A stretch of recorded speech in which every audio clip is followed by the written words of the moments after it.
his passion was nature. He loved the desert plants, the creatures, everything. And because he was a very gentle person. And in 2000, we discovered Duerkop tanks.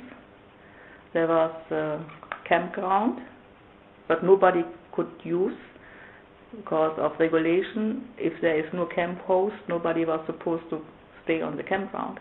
So we started actually out as a camp host in Duerkop tanks because we wanted that people were able to go there. Going through a training at Duerkop tanks to become a tour guide, and a lot of the training was very, very dull, not terribly exciting. But on the day that Heinz came out and started doing his plant, he just was so excited about plants in the desert and El Paso and Native American history and pretty much everything about the Southwest. And so we went from a real dry lecture to following him around and asking about plants, and he would tell us a little bit about it, and we would just say, and he'll do what else, and he'll do what else, and he was excited about it. But at the same time, if he didn't know something, he would just say, I really don't know. So the combination of a German talking about the Southwest and knowing more about it than anybody that we had met in the Southwest, his enthusiasm and his honesty was just spellbinding. But the impression he left me with lasted forever, or probably will. So when his wife wanted to do this for the children's home, I thought, how appropriate.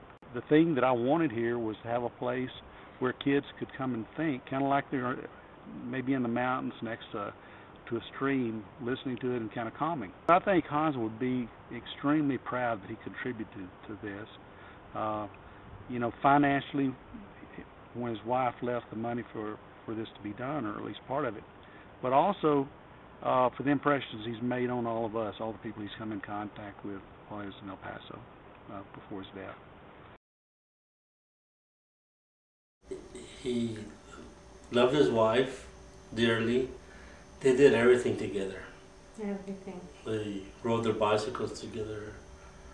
They walked around the block together.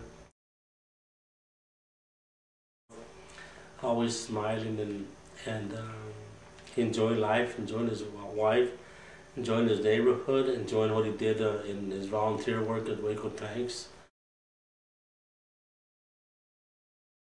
Respect Memorial is a memorial that's set in place at the death of where a bicyclist was run over. We got with our city rep, Rachel Quintana, who was very instrumental in helping us in getting a permit, dealing with traffic with the city, and having a sign moved back and whatnot. Everything to be in compliance. And we'll never forget Heinz. We'll never forget him.